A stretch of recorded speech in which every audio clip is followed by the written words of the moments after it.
င်္ဂလာပါကျွန်တော်ချမ်းမဲပါခင်ဗျမနေ့ကကျွန်တော်ဗီဒီယိုလေးတစ်ခုတွေ့လိုက်တယ်ချစ်ထိုက်တင်ထားတဲ့ဗီဒီယိုပေါ့နော်ဆိုင်ကယ်မောင်းနေတဲ့တက္ကသိုလ်ကျောင်းသူဖြစ်လိမ့်မယ်ထင်တယ်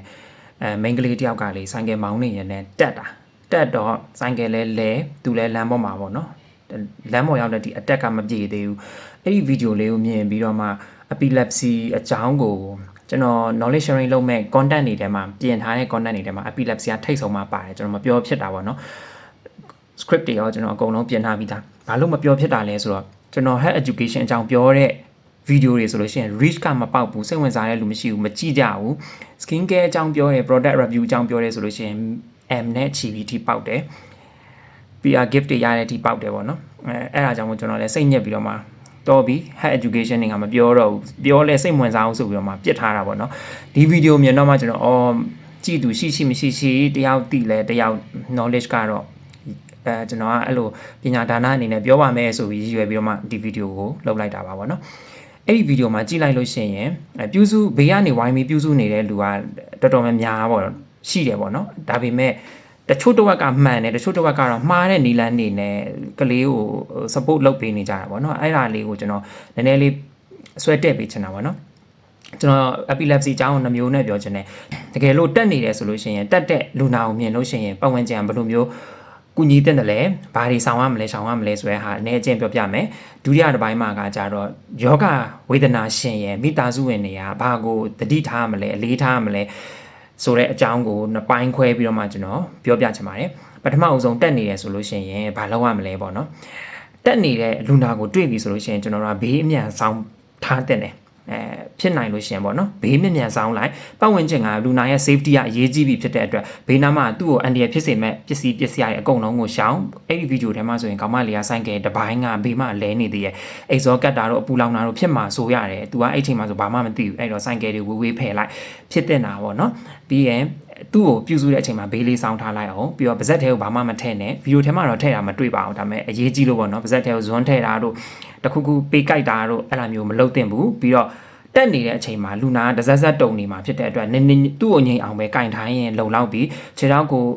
ဖိနေရမျိုးချိုးနေရမျိုးအကျော်တွေလက်တွေသူကတော့တောက်နေမှာပဲတက်နေမှာပဲပေါ့နော်အဲ့ဒီအချိန်မှာသူ့အတိုင်းလေးပဲအလိုက်ရောညီထွေစွာထားကျွန်တော်တို့ကဆွဲဖြောင်းတာမျိုးကောက်တာမျိုးဖိတာမျိုးနင်းတာမျိုးမလုပ်သင့်ပါဘူးလုံးမိဘာဖြစ်လဲဆိုတော့အတက်ပြေသွားလို့ရှိရင်လူနာဒီအရန်ကိုနာကျင်ခံစားရတယ်အဲ့ဒီဖိထားတဲ့ချိုးထားတဲ့ဒဏ်တွေကိုခံရတာပေါ့နော်တခြားကအချိန်ကိုမှတ်ပေးတဲ့နဲ့9မိနစ်ကျော်သွားလို့ရှိရင်တော့ဈေးရုံကိုပို့9မိနစ်အတွင်းကတော့သူတို့အတက်ကကျသွားတယ်ပေါ့နော်ဒါကအကူအညီတဲ့နီလန်းတွေပါဒုတိယပိုင်းအနေနဲ့ကတော့ကျွန်တော် epilepsy ရှိရဲ့ patient ရဲ့ family ရဲ့ကမိသားစုထဲမှာပေါ့နော်ဘယ်လိုမျိုး support လုပ်ပေးရမလဲဆိုတဲ့အပိုင်းလေးကို reminder အနေနဲ့ကျွန်တော်ပြောချင်တယ်ပေါ့နော်ယောဂရှိပြီးမိသားစုထဲမှာရှိပြီးဆိုလို့ရှိရင်အရင်ဆုံးပါလို့ရမလဲဆိုတော့သူ့ကိုအတိမတ်ပြုပေးရမယ်သူတယောက်တည်းလွတ်ထားတာမျိုးမလုပ်ရဘူးဘေးနားမှာ supportive တယောက်အမြဲတမ်းထက်ချက်မကွာရိပ်ပါမှာတယောက်အမြဲတမ်းကြည့်နေရမယ်ပေါ့နော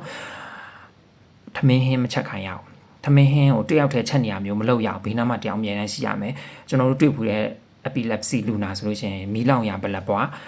ရင်နွေးပူလောင်ဘလက်ပွားလက်တွေရင်ဘတ်တွေမှာပေါ့နော်ချက်နေရင်နဲ့တက်တဲ့အတွက်ကိုယ်ပေါ်ကိုလောင်တာပေါ့နော်အဲ့ဒါမျိုးတွေတွေ့ဘူးတဲ့အဲ့ဒါမျိုးတွေမလုပ်သင့်ဘူး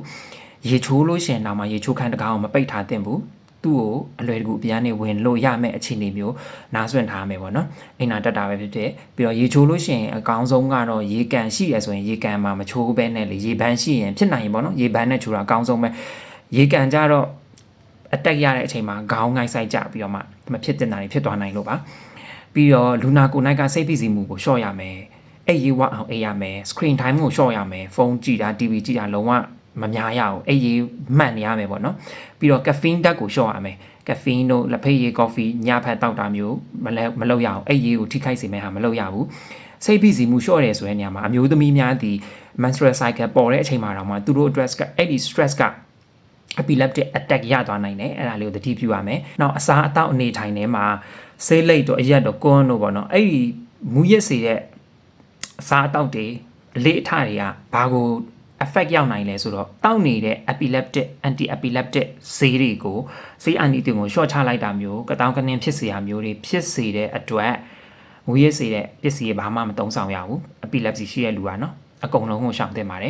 ပြီးတော့မိသားစုဝင်တွေနဲ့ဘာမှတ်ထားရအောင်မလဲဆိုတော့ fix attack ရနေတယ်ဆိုတဲ့အချိန်မှာကိုဘယ်အချိန်မှာတက်တာလဲဘယ်လိုမျိုး တက်တာလဲဘယ်လောက်ကြာသွားတာလဲဖြစ်နိုင်လို့ရှိရင် video record တွေလုပ်ထားပြီးတော့မှ diary အနေနဲ့လေ fixed diary အနေနဲ့သတ်မှတ်ထားပြီးတော့မှတက်မတ်လေးစာအုပ်လေးနဲ့မှတ်ထားလို့ရှိရင်အကောင်းဆုံးပေါ့နော်ဆရာဝန်နဲ့ပြန်ပြီးတိုင်ပင်တဲ့အချိန်မှာဆရာတွေကဆေးတိုးရမလားရှော့ရမလားဆိုတဲ့ဟာကအများကြီးအထောက်အကူပြုတယ်ပြီးတော့နောက်ဆုံးတစ်ချက်အနေနဲ့ကိုဝါရက်နေတဲ့ယောဂရစ်နေတဲ့လူတွေကငါတော့ဆေးဖြတ်လို့ရပြီရှော့လို့ရပြီဆိုပြီးကိုဆုံးဖြတ်ချက်နဲ့ကိုဘရောမှဆေးကိုရှော့တာမျိုးမလုပ်ပါနဲ့ဆရာဝန်နဲ့တိုင်ပင်ပြီးမှသာဒီဆေးကတော့ပြန်ရှော့လို့ရတယ်ဒီဆေးကတော့ပြန်မရဘူးဆိုတာကိုဆုံးဖြတ်ပေးပါစေဒါလေးကိုကျွန်တော် epilepsy ဘုသူတအနေနဲ့ကျွန်တော် sharing လုပ်ပြစေကျမချမ်းသာကြပါစေခင်ဗျနောက်ဗီဒီယိုမှာပြန်တွေ့ပါမယ် bye bye